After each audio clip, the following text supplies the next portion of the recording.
बिस्मिल्लाहिर्रहमानिर्रहीम। अस्सलाम वालेकुम दोस्तों, आप देख रहे हैं हमारा यूट्यूब चैनल आम मुसाफिर। एक आदमी जो इसराइल से ट्रेनिंग लेता है, पश्तो सीखता है, सारे तौर तरीके सीखता है। जब मुकम्मल ट्रेंड हो जाता है तो अफगानिस्तान के रास्ते पाकिस्तान में दाखिल होता है।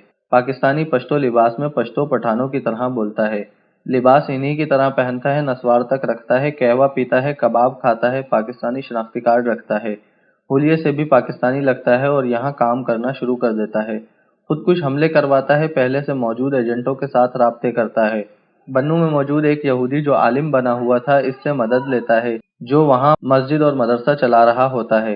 पुलिस पर, फौज पर, सियासतदानों पर, शहरियों पर हमले करवाता है। मुल्की इदारे इस जासूस को ढूंढते हैं कि धमाका हुआ तो किसने करवाया। जब मदरसे पर आधी रात को छापा पड़ता है तो मौलवी भाग जाता है और लोगों को कहता है ये धमाके आईएसआई करवाती है और फौज पठानों की दुश्मन है। लोग भी सोचते हैं जो बंदा हमें कुरान और हदीस पढ़ाता रहा वो कैसे झूठ बोल सकता है। इस मौलवी के मस्जिद के तहखाने से कंप्यूटर और तमाम रिकॉर्ड कब्जे में लिया जाता है, इसे डिकोड किया जाता है और जब इसके साथियों की तलाश शुरू की जाती है तो पता चलता है मौलाना साहब तो काबुल से दुबई फरार हो चुके हैं और वहां से इन्हें गिरफ्तार किया जाता है। बाकी सारे ऑपरेटर भी भाग जाते हैं, लेकिन एक छुपा रहता है और अपना काम जारी रखता है। बेपनाह पैसा इसके पास होता है, हर जगह रिश्वत लेने वाली इंतजामिया को खुश करता रहता है।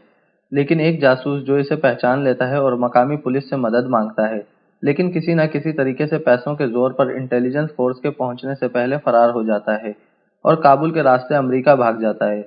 अमेरिकी इदारे इसके काम से बहुत खुश होते हैं और पाकिस्तानी सफीर को कहते हैं जितनी सहूलत चाहिए ले लो, जितने डॉलर चाहिए ले लो, किसी तरीके से ये बंदा पाकिस्तान में दोबारा भिजवा दो। सफीर साहब इसको लामहदूद वीज़ा अता फरमाते हैं और पाकिस्तानी वजीर दाखिला को कहते हैं इस बंदे को रनवे से ही गाड़ी में डालो और लाहौर अमरीकी सिफारत खाने पहुंचा दो। बंदा वहां पहुंच जाता है और फिर चंद हफ्ते बाद धमाके शुरू हो जाते हैं। वही काम के कौन करवाता है, पता चलता है वही बंदा है, लेकिन अब खान के नाम से नहीं, रेमंड डेविस के नाम से काम कर रहा है। निगरानी शुरू होती है। कोई भी मुल्क जिसको वीज़े दे दे वो एक मुआहदा समझा जाता है।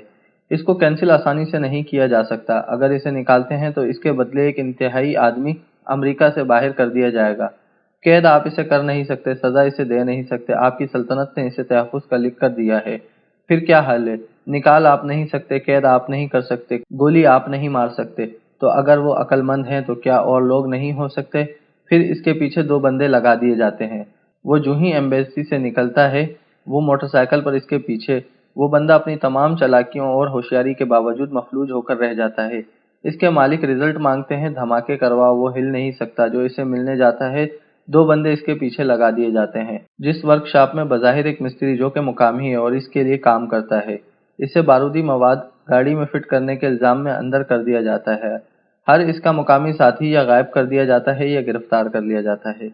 वो बंदा बिल्कुल पागल हो जाता है और दो बंदों को कहा जाता है बस इसे डराओ, ये समझे कि ये मुझे कत्ल करना चाहते हैं। वो खौफजदा होकर और जिज होकर इन्हें कत्ल कर देता है। गिरफ्तार होता है। इसराइल और अमेरिका को गशी के दौरे पड़ते हैं। अमेरिकी सदर टीवी पर इसे डिप्लोमेट कहता है। सारे बैकवक्त और फ्रंट डोर सारे खुल जाते हैं। खजानों के मुंह खोल दिए जाते हैं, मगर अब इनका वास्ता किसी सियासतदान के साथ तो था नहीं जिन्हें खरीदा जाता। जॉन कैरी दौड़ता हुआ आता है। अमेरिकी जनरल जो अफगानिस्तान में है वो भागा भागा आता है। केरी को कहा जाता है सीआईए चीफ को भेजो। सीआईए चीफ बरास्ता अफगानिस्तान आधी रात को चकलाला एयरपोर्ट पर उतरता है। डीजी आईएसआई से मिलता है। पहला मुतालबा, जितने एजेंट हैं इनकी लिस्ट दो। वो बहुत आराम करता है और आखिरकार 3600 लोगों की एक लिस्ट देता है। आप लोगों को याद होगा जरदारी दौर में 4 बैरिकें अमरीकी इस्लामाबाद के सफारत खाने में तामीर की गई थीं। फिर अमेरिका इतना मजबूर कर दिया जाता है कि वो 3300 लोग वापस निकालने पर मजबूर हो जाता है। इन्हीं दिनों जंग 72 करीब एक पुल पर एक गैर मुल्की काला चिट्टा पहाड़ की फोटोग्राफी कर रहा होता है, जिसे स्नाइपर गोली मार देता है। एक केहुटा के पास कत्ल कर दिया जाता है। अमेरिका मजीद दबाव में आ जाता है।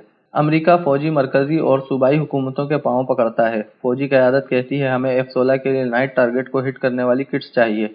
अमेरिका बमुश्किल मान जाता है। याद रहे यही वो किट्स थीं जिन्होंने ज़ेर ज़मीन बंकर वजीरिस्तान में तबाह किए और सफाया किया। टीटीपी का एक मसल्ह गिरोह जो अमेरिका जैसे मुल्क से 10 साल में काबू नहीं आया, चंद महीनों में ख़त्म कर दिया गया। नकद पैसे भी सीआईए ने दिए जो फिर इन्हीं के खिलाफ इस्तेमाल हुए।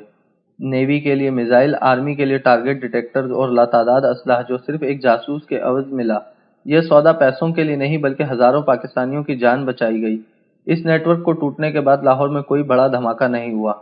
वतन के बेटे वतन के लिए ही कुर्बानियां देते हैं। जिन दो ने कुर्बानियां दी वही तो असल हीरोज हैं। इंटेलिजेंस में एक जान देकर हजारों जानें बचाई जाती हैं, मगर इसे समझना नामुमकिन होता है। मारखोरों को सलाम, दिफाए पाकिस्तान के सालार, पाकिस्तान जिंदाबाद।